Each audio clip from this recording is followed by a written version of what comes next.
स्वागत. बातमी पुण्यातून. पुण्यातील हडपसर मांजरी इकडे मार्वल बाउंटी कोऑपरेटिव्ह हाऊसिंग सोसायटीमध्ये एका महिलेने तब्बल 350 मांजरी घरात पाळल्यामुळे संपूर्ण सोसायटीमध्ये भीतीचं आणि त्रासाचं वातावरण निर्माण झालेलं आहे. एका 3 BHK फ्लॅटमध्ये इतक्या मोठ्या संख्येने मांजरी ठेवल्यामुळे दुर्गंधी, आवाज आणि स्वच्छतेच्या समस्यांनी रहिवाशांना हैराण केलेलं आहे. सोसायटीतील रहिवाशांच्या म्हणण्यानुसार मांजरांचा सतत येणारा उग्र वास, ड्रेनेजमधून जाणारं दूषित पाणी आणि त्यांच्या रडण्याचा प्रचंड आवाज त्यामुळे त्यांचं दैनंदिन जीवन विस्कळीत झालेलं आहे. यामुळे स्थानिकांनी महापालिका आणि पोलिसांमध्ये तक्रार दाखल केली आहे. रहिवाशांनी 2020 मध्येच पुणे महानगरपालिका आणि पोलिसांकडे तक्रार दाखल केली होती. यावेळेला संबंधित महिलेकडे 50 मांजरी असल्याचं समोर आलेलं होतं. मात्र गेल्या 5 वर्षात हा आकडा 350 वरती पोहोचलाय. रहिवाशांच्या तक्रारीनंतर पालिका प्रशासनाने महिलेवरती कारवाईसाठी नोटीस बजावली आहे. महिलेच्या घरी आरोग्य अधिकारी पाहणीसाठी आले असता त्यांना दुर्गंधीमुळे चक्कर आलेली आहे.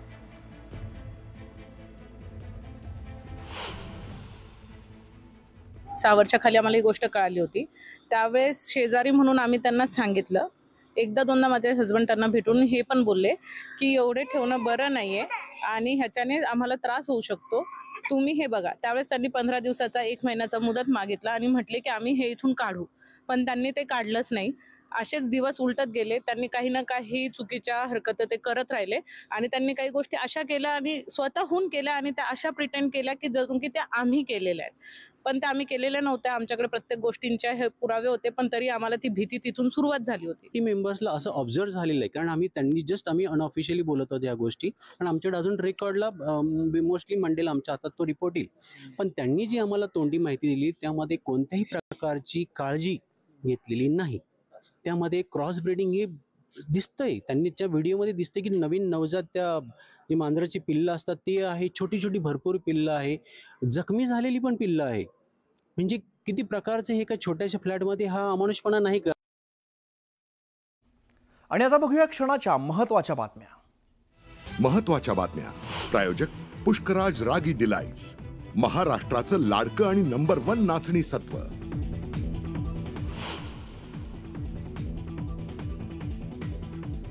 ई-कॉमर्स प्लॅटफॉर्मला इफ्कोची उत्पादनं विकण्याचा अधिकार नाही. अंजली दमानी यांच्या आरोपांवरती धनंजय मुंडेंचं स्पष्टीकरण. तर पोरखेड सुरू असल्याचा दमानी यांचा पलटवार.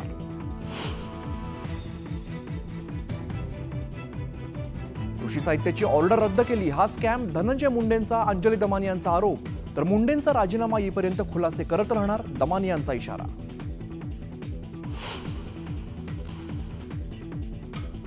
दापोलीत नगरपंचायतीत शिवसेना उभाटाला खिंडार. ठाकरेंचे 5ही नगरसेवक उद्या करणार शिवसेनेत प्रवेश.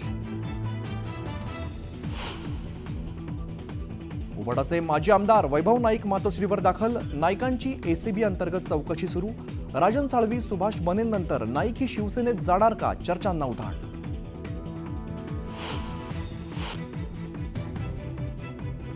धनंजय मुंडे दोषी नसताना जर राजीनामा घेतला तर महायुतीला परिणाम भोगावे लागतील. ओबीसी नेते बबनराव तायवाडेंचा इशारा. संतोष देशमुख हत्या प्रकरणात भाजपाचा हात आहे का, संजय राऊतांचा सवाल. जरांगींच्या आंदोलनाची धार कमी करण्यासाठी धसांना पुढे केल्याचाही आरोप. संजय राऊतांचे आरोप म्हणजे वेडेपणा. संतोष देशमुख हत्या प्रकरणात राजकारण करू नका, चंद्रशेखर बावनकुळेंचं वक्तव्य. सुप्रिया सुळे उद्या परळीत जाऊन घेणार महादेव मुंडे आणि देशमुख कुटुंबियांची भेट. धनंजय मुंडेंच्या परळी मतदारसंघात भेट घेणार असल्याने भेटीला महत्त्व. ठाकरे गटानं घेतली ऑपरेशन टायगरची धास्ती.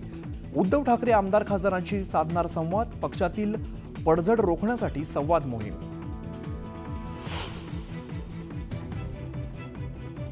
ठाकरे गटाच्या सरपंचांना दुय्यम वागणूक दिली तर खुर्चीतून उकडून टाकू. विनायक राऊतांचा नितेश राणेंवरती हल्लाबोल. तर या धमक्या मातोश्रीवाल्यांना द्या, आम्हाला नको म्हणत नितेश राणेंचा पलटवार.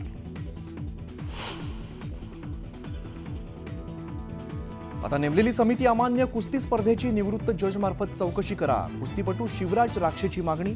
निलंबनाची कारवाई लगेच, मग समिती नेमण्यासाठी उशीर का, राक्षेचा सवाल. तुळजापूर तहसीलदारांच्या केबिनमध्ये शेतकऱ्याचा आत्मदहनाचा प्रयत्न. अंगावरती पेट्रोल ओतून आत्मदहनाचा प्रयत्न केल्याने तहसील कार्यालयात मोठा गोंधळ.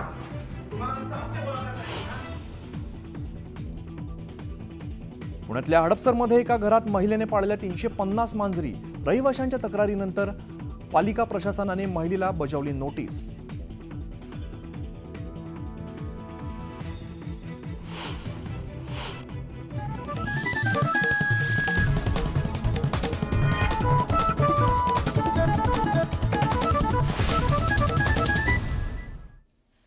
नमस्कार, मी अमित गद्रे. तुम्ही पाहता न्यूज 18 लोकमत. या बुलेटिनमध्ये घेऊया बातम्यांचा वेगवान आढावा.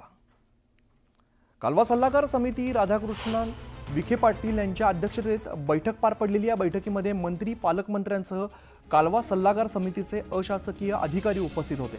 यावेळेला धोम बलकवडी, कण्हेर, उरमोडी या 5 मोठ्या सिंचन प्रकल्पांचा आढावा घेण्यात आला आहे. चोपडा शहरातील नागरिकांकडून नळ कनेक्शन जोडणीसाठी पैसे मागितले जातात, मात्र पैसे दिल्यानंतर त्याची कोणतीही पावती दिली जात नाही. त्याउलट नळ कनेक्शनसाठी सारखे हेलपाटे मारावे लागल्याने वयोवृद्ध नागरिक त्रस्त झाले.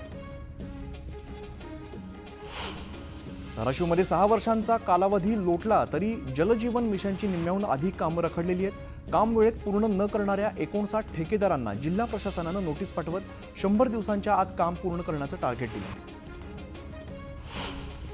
तुळजापुरात पार्किंगच्या नावाखाली वसुली करण्यात येत असल्याची बातमी न्यूज 18 लोकमतने दाखवताच जिल्हा प्रशासनाने गंभीर दखल घेतलेली आहे. यावेळेला पालिका मुख्याधिकाऱ्यांनी नोटीस काढली आहे. 24 तासाच्या आत खुलासा करत उत्तर न दिल्यास निलंबनाची कारवाई करण्याचा इशाराही दिला आहे. जळगावच्या पारोळा तालुक्यातील एका व्यक्तीचा मृत्यू झाल्यामुळे अंत्यविधीसाठी स्मशानभूमीत गेलेल्या नागरिकांवरती मधमाशांनी हल्ला चढवला. यावेळेला शव सोडून नागरिक इकडे तिकडे पळू लागले. या हल्ल्यामध्ये 4 वृद्ध मधमाशा चावल्यामुळे गंभीर जखमी झाले. छत्रपती संभाजीनगरमध्ये जिल्हा परिषद अंतर्गत जिल्ह्यात सुरू असलेल्या पाणी पुरवठा विकास योजनांची माहिती घेण्यासाठी अंबादास दानवेंनी आढावा बैठक घेतलेली आहे. यावेळेला पाणी पुरवठा विभागाला मिळालेल्या निधीची माहिती दानवेंनी घेतली. पालघरच्या ग्रामीण भागातील मटण विक्रेत्यांकडून नागरिकांच्या जीवाशी खेळ सुरू आहे. विक्रीसाठी दुकानात ठेवलेल्या मटणावरती कुत्र्यांनी ताव मारलेला आहे. या धक्कादायक प्रकार कॅमेऱ्यामध्ये कैद झाला असून दुकानदारावरती कारवाईची मागणी केली जाते. धुळे जिल्ह्यात यंदा मोठ्या प्रमाणात तूर लागवड झालेली आहे. जिल्ह्यामध्ये आता तूर काढणीला वेग आलेला असून पारंपरिक पद्धतीने तूर काढताना शेतकरी दिसून येत आहेत. रत्नागिरी जिल्ह्यातील मांदिवली पंचक्रोशीत हापूस, आंबा, काजूच्या बागा आहेत. या परिसरामध्ये बॉक्साईट मायनिंग प्रकल्प झाल्यास आंबा काजू पिकावरती परिणाम होण्याची शक्यता असल्याने प्रकल्पाला स्थानिकांनी विरोध केलेला आहे. प्रस्तावित प्रकल्प हटवा आणि मांदिवली गाव वाचवा असा नारा स्थानिक देत आहेत. अमरावती जिल्ह्यात कृषी महोत्सवाचं आयोजन करण्यात आलेलं आहे. यात 1.5 दिवसात 24 लाखांची उलाढाल झालेली आहे. यावेळेला शेतकऱ्यांच्या मार्गदर्शनासाठी 288 स्टॉल्स लावण्यात आले. वाशिम जिल्ह्यातील शेतकऱ्यांनी घेतलेल्या बिजवाई कांद्याचं पीक सध्या बहरतंय, मात्र पिकाला फुलधारणा झाली नसल्यामुळे परागीकरणासाठी